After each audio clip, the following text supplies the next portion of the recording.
تو انہوں نے ایک سوال کی اجازت دی، ان میں سے ایک یہ تھا، میں نے کہا تھا کہ جی آپ کے جو ریسرچ پیپر ہے اس کا عنوان ہے صحیح الاسناد احادیث، یہ کیا ہوتا ہے؟ ہم تو آج تک یہی سنتے آئے ہیں حدیث صحیح ہوتی ہے، ضعیف ہوتی ہے، یا حسن ہوتی ہے، یا موضوع ہوتی ہے۔ کیا وہ حدیث جو صحیح الاسناد ہوتی ہے اس سے استنباط و استخراج ہو سکتا ہے؟ اب اصل میں یہ ہے کہ یہ جو تین شرائط ہیں ان کے اوپر حدیث کو پرکھنا نسبتاً آسان ہے۔ ایک محدث کیا کرتا ہے، وہ جب بہت زیادہ تحقیق کرتا ہے، جیسے علامہ البانی ہو گئے، شیخ زبیر علی زئی ہو گئے اور رحمہ اللہ، تو وہ بہت بڑا ذخیرہ ان کے سامنے ہوتا ہے، تو وہ تین شرائط کے اوپر جو ہے وہ حدیثوں کو پرکھتے چلے جاتے ہیں اور حکم لگا دیتے ہیں یہ صحیح الاسناد ہے، یعنی اس کا مطلب یہ ہے کہ ہم نے تین شرائط کے اعتبار سے اس کو پرکھ لیا ہے۔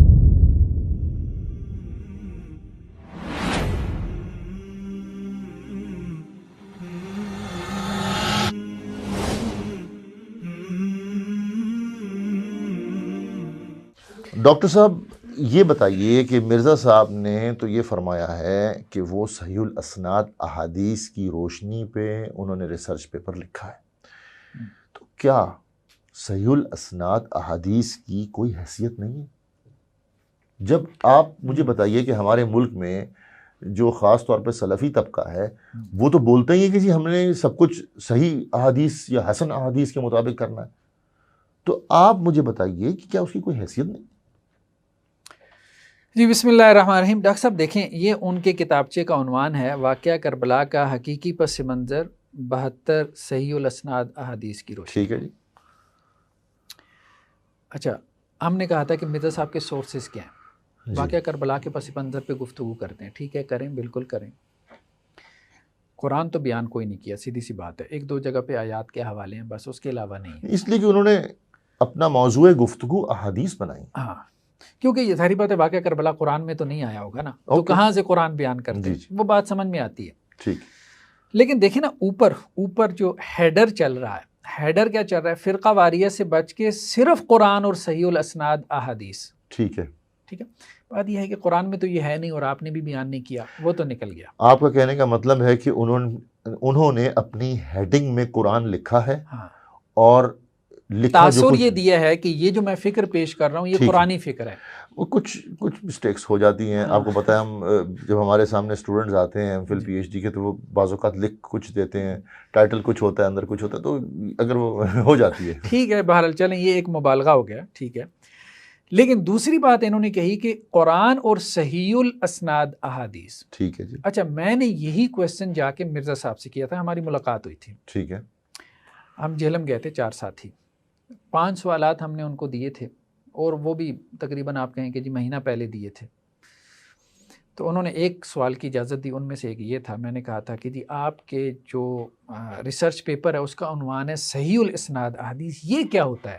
ہم تو آج تک یہی سنتے آئے ہیں حدیث صحیح ہوتی ہے، ضعیف ہوتی ہے، یا حسن ہوتی ہے، یا موضوع ہوتی ہے۔ صحیح حدیث ہر کسی کو پتہ ہے، صحیح حدیث، صحیح الاسناد حدیث کیا ہوتی ہے؟ اس کی سند صحیح ہے۔ اس کی سند صحیح ہے۔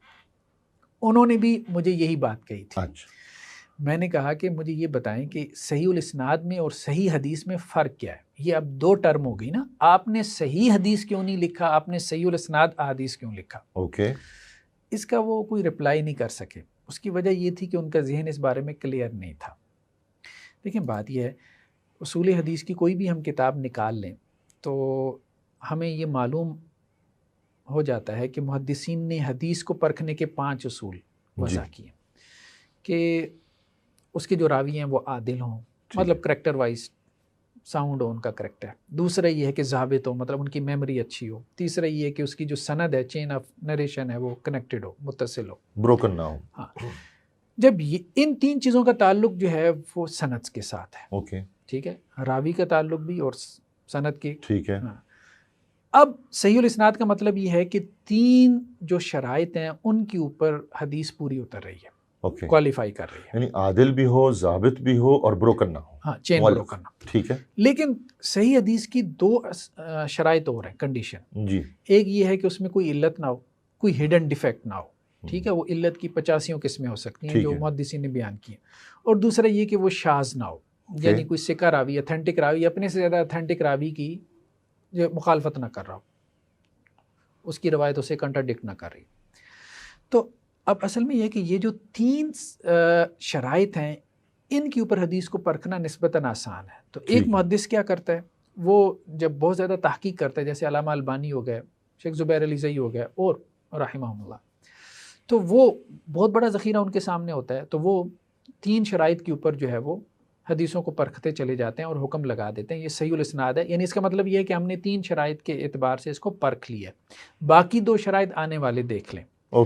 یعنی آپ یہ تو نہیں کہہ سکتے کہ یہ ضعیف حدیث ہوتی ہے، لیکن ہم اس کو صحیح بھی نہیں کہہ سکتے. مطلب یہ صحیح اور ضعیف کے درمیان کا ایک درجہ ہے کہ جس میں آپ نے ایک حدیث کے اوپر کچھ تحقیق کر لی ہے، جبکہ ابھی اس کے اوپر کچھ تحقیق ہونا باقی ہے. تو کیا وہ حدیث جو صحیح الاسناد ہوتی ہے اس سے استنباط و استخراج ہو سکتا ہے؟ نہیں، احکام لیے جا سکتے ہیں؟ اس سے کوئی بنیادی مقدمہ ثابت نہیں ہوتا.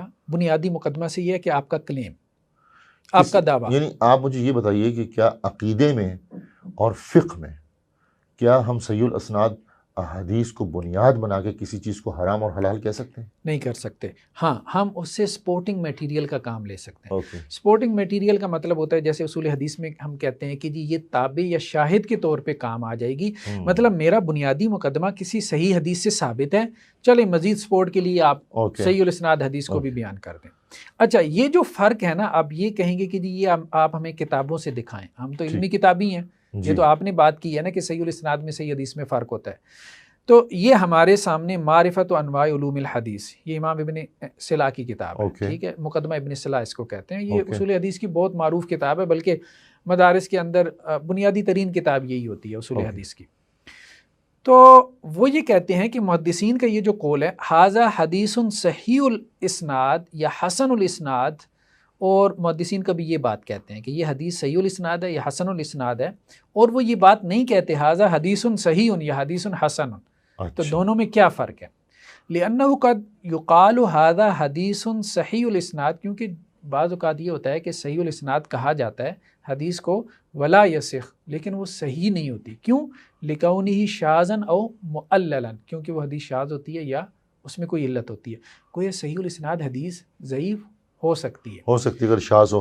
تو کہنے کا اس سوال کا جواب میں اس کو سمرائز کرتا ہوں کہ ہم نے اگر کسی بھی فینومینا کے اوپر کوئی مقدمہ قائم کرنا ہے تو ہم صحیح حدیث پر کر سکتے ہیں، صحیح الاسناد کو صرف سپورٹنگ مٹیریل کے طور پر لے سکتے ہیں. تو اب انجینئر صاحب کے کیا یہ بھی اہل السنہ کے بنیادی اصول الحدیث کے قواعد میں سے ہے؟ جی بالکل ایسی ہے، بالکل ایسی ہے، بالکل حنفی، شافعی، مالکی، حنابلہ، بالکل ایسی.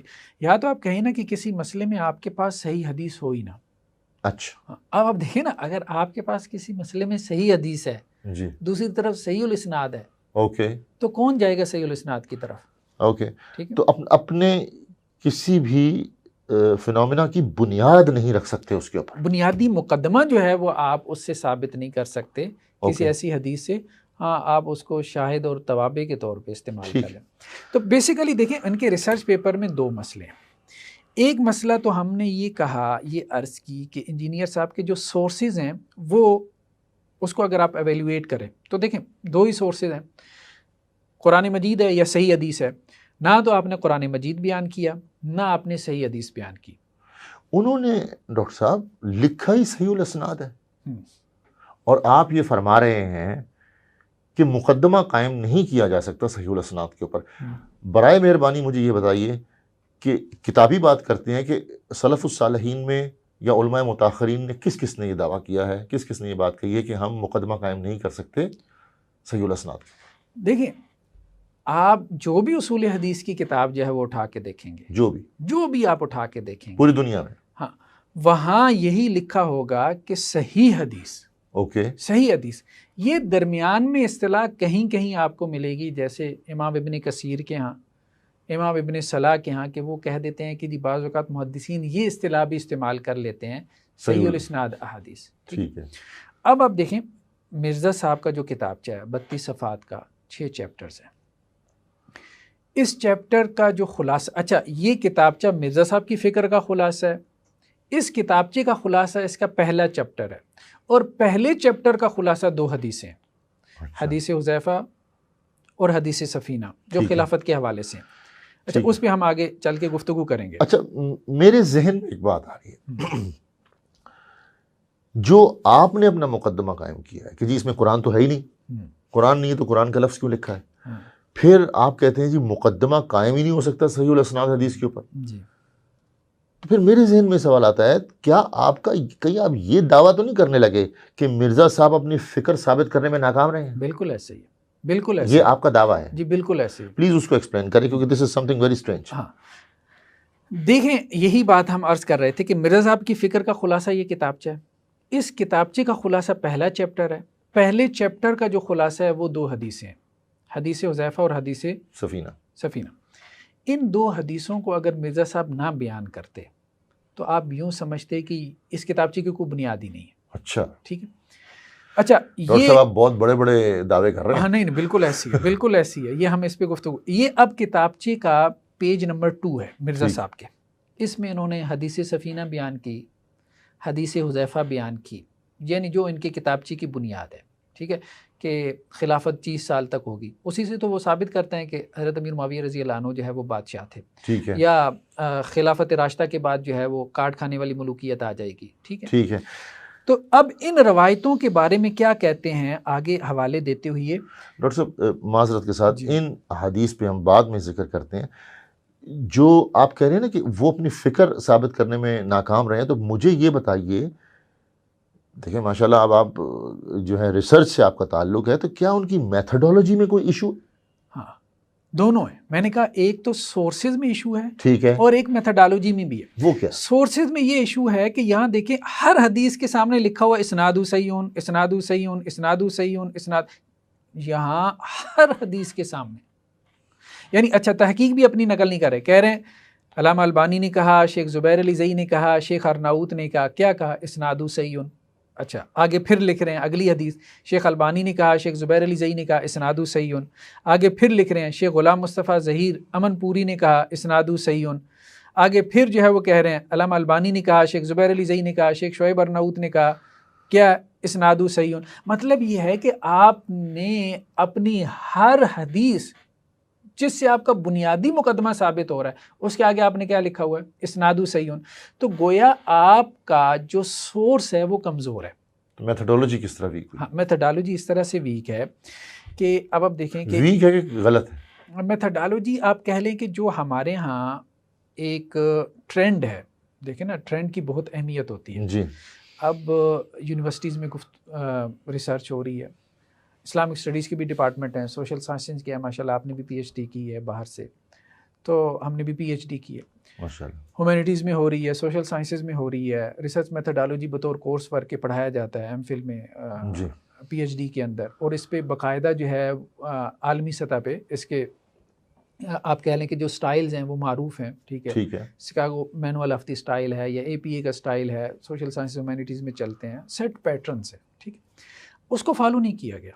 اچھا، یعنی آپ کا کہنے کا مطلب ہے کہ اس وقت دنیا میں جو یونیورسٹیز ہیں ان کے اسلامک ڈپارٹمنٹس میں جس طریقے سے میتھڈولوجیکل اپروچز کو لیا جاتا ہے نہ اس کو فالو کیا. آپ نے ایک چیز اور بھی کہی تھی کہ احادیث کے حوالہ جو دیتے ہیں، جو ریفرنسز دیتے ہیں، اس میں بھی کچھ ایشو ہیں، وہ کیا ہے؟ ہاں یہ ایک تو پروفیسرز کی دنیا ہے نا، پروفیسرز کی دنیا کو تو انہوں نے فالو کیا نہیں نا، لیکن ہمارے یہاں جو ٹریڈیشنل ہے علماء کے ہاں چلا رہا ہے، ان سے پہلے بھی تو کتابیں لکھی جاتی رہی ہیں نا، ان کے ہاں بھی جو حوالہ دینے کا ریفرنسنگ کا طریقہ کار ہے اس کو بھی فالو نہیں کیا گیا. مثال کے طور پہ ہمارے ہاں قدیم طریقہ بھی یہی ہے اور جدید بھی یہی ہے. جی مدارس کا، یونیورسٹیز کا، ہاں یعنی ٹریڈیشنل علماء جو ہیں ہمارے، ان کا بھی یہی ہے اور پروفیسرز کا بھی یہی ہے. ٹھیک ہے، جو پوسٹ ڈاک کر رہے ہیں، جو مرضی کر رہے ہوں، تو انٹرنیشنل لیول پہ لکھ رہے ہوں، وہ کیا ہے کہ حدیث کی کتاب کا حوالہ دینا ہے تو آپ نے پہلے کیا کرنا ہے؟ چیپٹر کا نام ذکر کرنا ہے. ٹھیک ہے، جسے کتاب کہتے ہیں. پھر اس کے بعد آپ نے اس کے باب کا نام یعنی سب چیپٹر کا ذکر کرنا ہے. ٹھیک ہے، یہ بیسیکلی جو ہے وہ اتھینٹک طریقہ کار ہوتا ہے. اچھا اس میں کچھ علماء نے اس میں مزید اضافہ کیا یا ریسرچرز نے کہ آپ کی جو کتاب ہے آپ کے سامنے جیسے صحیح بخاری ہے تو آپ نے اس کے پبلشر کا نام ذکر کر دیا، اس کا والیوم اور پیج نمبر ذکر کر دیا. تیسرے نمبر پہ جا کے آتی ہے نمبرنگ. ٹھیک ہے، نمبرنگ میں بھی 10 قسم کی نمبرنگ ہے ہمارے سامنے. اچھا اصل میں دیکھیں نا، ہم لوگوں نے تو کام کیا ہی ہے، ہماری ویب سائٹ ہے muhaddis.com کے نام سے، یہ آن لائن بہت بڑا ڈیٹا بیس ہے حدیث کا.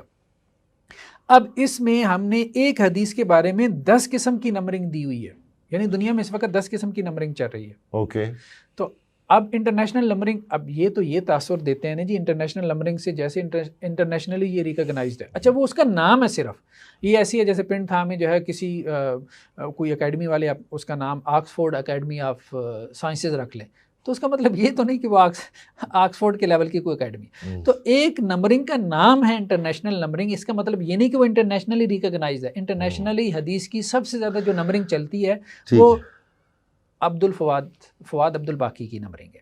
اچھا ڈاکٹر صاحب، میں جو آپ کی بات سے سمجھا ہوں کہ جو حدیث کا ریفرنس دیا ہے جی وہ بھی مروجہ جو طریقہ کار ہے اس وقت مختلف یونیورسٹیز میں، پاکستان میں اور پاکستان سے باہر، جی جی اس کے مطابق نہیں دیا. اس کے مطابق نہیں. یہ دیکھیں نا، جیسے اب انہوں نے یہاں پہ حدیثیں بیان کی ہیں، جیسے یہ مسند احمد، یہ ہم پیج پہ دکھا رہے ہیں، ٹھیک ہے، کہ مسند احمد کی حدیث میں ہے، آگے حدیث بیان کی، حدیث حذیفہ، ٹھیک ہے، آگے کوئی حوالہ نہیں ہے، بس حدیث بیان کر دی.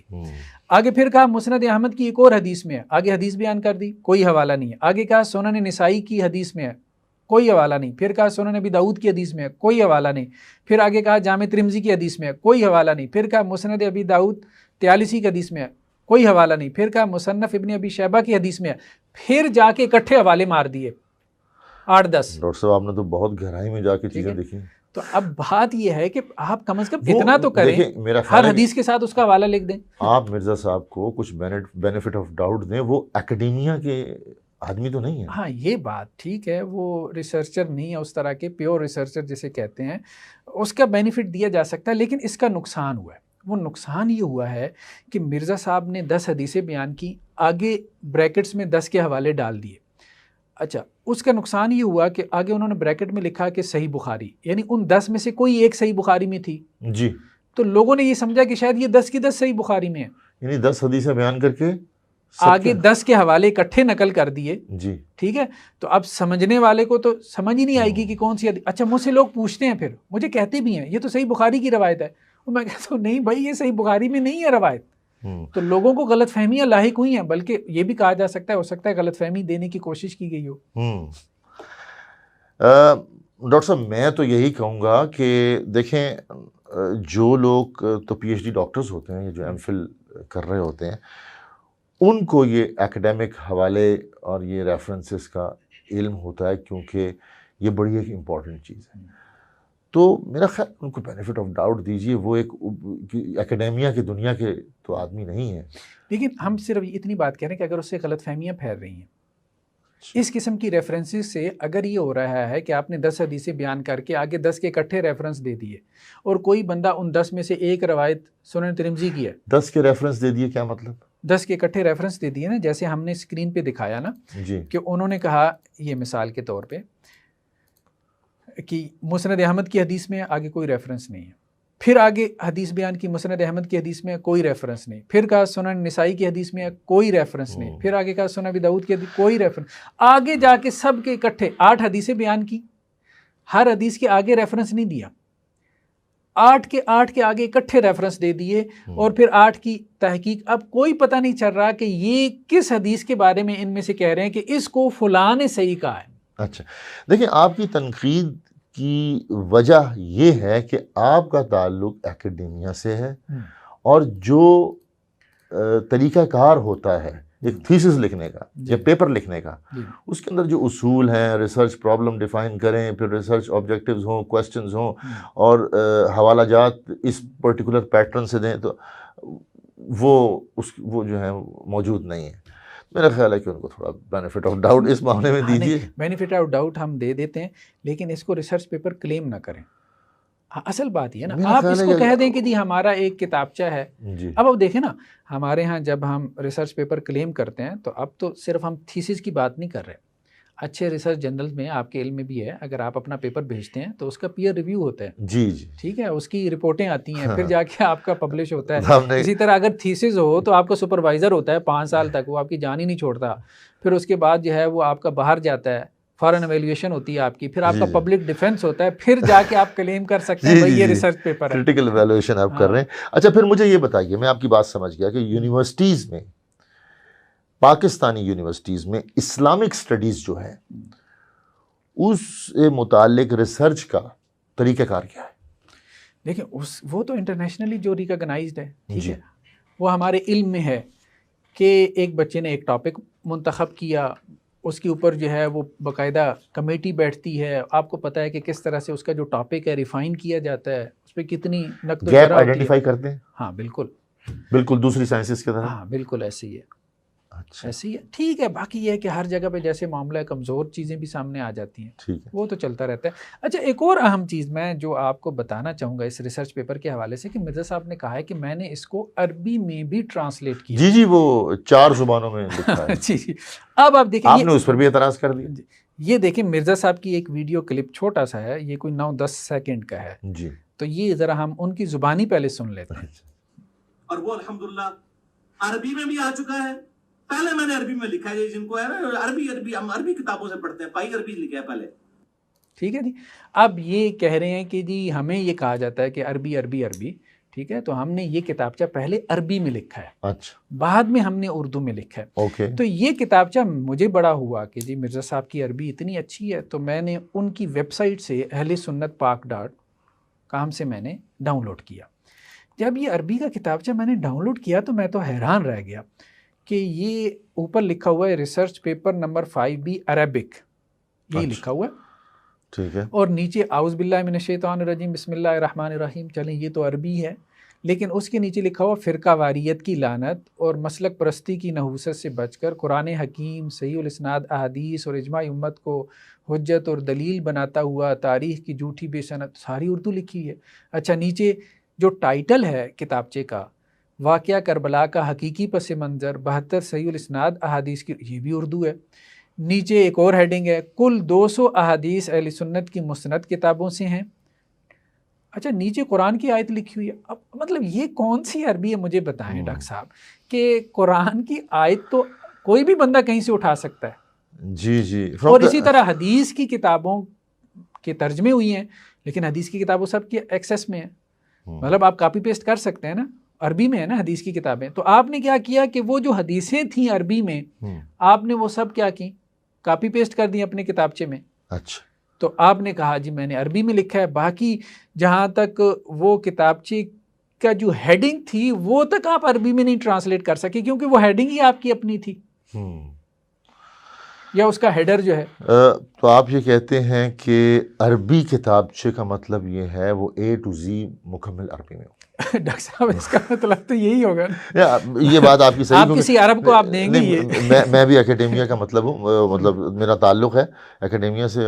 یس اس کو ڈیفینڈ کرنا تھوڑا مشکل ہے. ہندی میں جو کیا انہوں نے اس کا کیا طریقہ کار ہے؟ خیر وہ میں نے نہیں دیکھا، اور انگلش میں نہیں دیکھا، لیکن اس میں پھر وہی بات ہے. ایک چیز میں نے نوٹ کی ہے کہ انہوں نے اردو میں کچھ اپنے نوٹس لگائے ہیں، ٹھیک ہے، جیسے وہ حدیثوں کے نیچے نوٹس لگاتے ہیں اپنی طرف سے. کلیم تو ان کا یہی ہے نا کہ جی میں نے صرف حدیثیں بیان کی، ایسا نہیں ہے. وہ ہم ان کے نوٹس دیکھیں گے، ان کے کیا مطلب نوٹس لگائیں، فٹ نوٹس؟ ہاں فٹ نوٹس لگائیں. اوکے. تو وہ آپ کو ٹرانسلیٹ شدہ نظر نہیں آتے. تو اس کا مطلب یہ ہے کہ آپ نے کیا کام کیا ہے.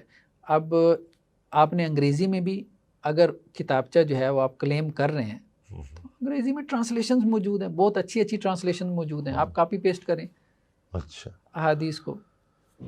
تو کہنے کا مقصد یہ ہے کہ صرف جو ہے نا ایک جیسے لگتا ہے کہ ایک جھوٹا روب آپ نے طاری کرنے کی کوشش کی ہے لوگوں کے اوپر. ان کے فالوورز ہیں ڈاکٹر صاحب.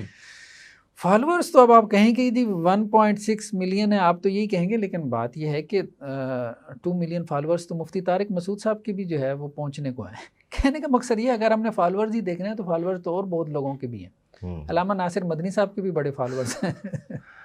اچھا اب ہم حدیث کے اوپر آتے ہیں. آپ نے ذکر کیا جیسے کہ حدیث سفینہ، اور اس سے پہلے حدیث حذیفہ.